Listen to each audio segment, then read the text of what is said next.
Boden. Thank you very much, Mayor. I'm pleased that you called Cllr Bailey first, because she made very many of the points I wanted to make, but probably far more eloquently than I would have been able to make them. I share Cllr Bailey's belief that there are a lot of things within this document which are good. But there are some real problems, and I think there are missed opportunities. There is still a one-size-fits-all approach, which I believe is inappropriate, and we are failing to recognise some recent developments. As far as missed opportunities are concerned, I'm really disappointed to see the lack of forward thinking here in terms of where we are going to be in 10, 15, 20, 30 years' time. I'm really disappointed because we should be looking at strategic planning as far as these matters are concerned.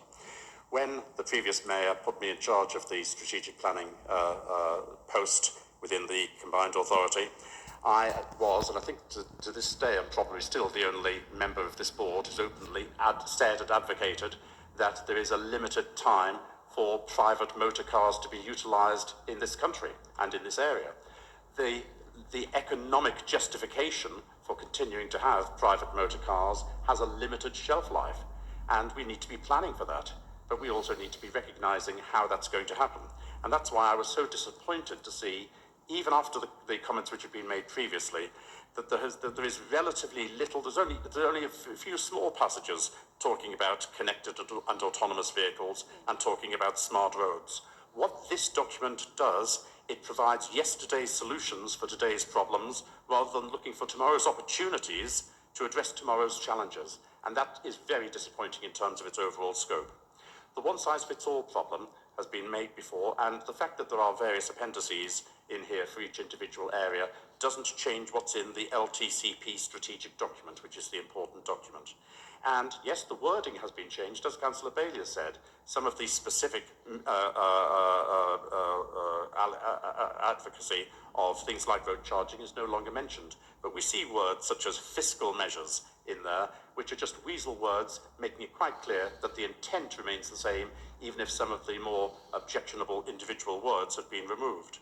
And when we advocate road space reallocation, modal filters to reduce traffic volumes, and traffic disappearance, what we are advocating here is deliberately squeezing cars off the road using physical and pricing interventions. And that's what this paper is saying. And ultimately, it's not appropriate for the whole of the combined authority area to proceed along that path, and especially to proceed along that path at the same speed.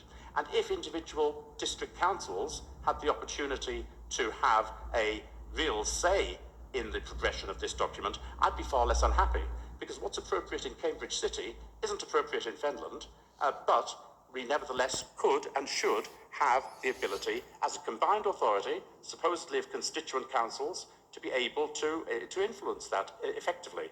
However, within Cambridgeshire, it is only the Highways Authority which is actually being given the authority to do things as far as this document is concerned.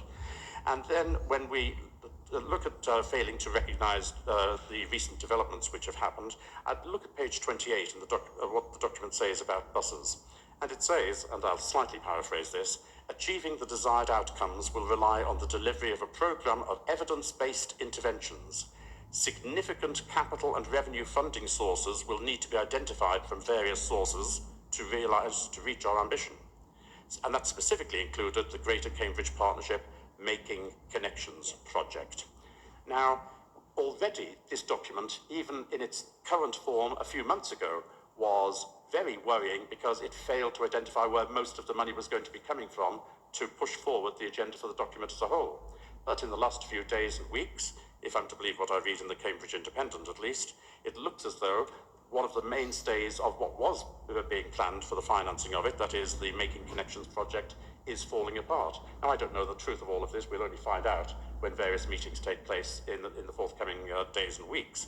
But increasingly, this is looking like a lame duck turning into a dead duck so far as the financing is concerned. And if we produce a document with no means of financing what is being proposed, then it's a meaningless document in itself.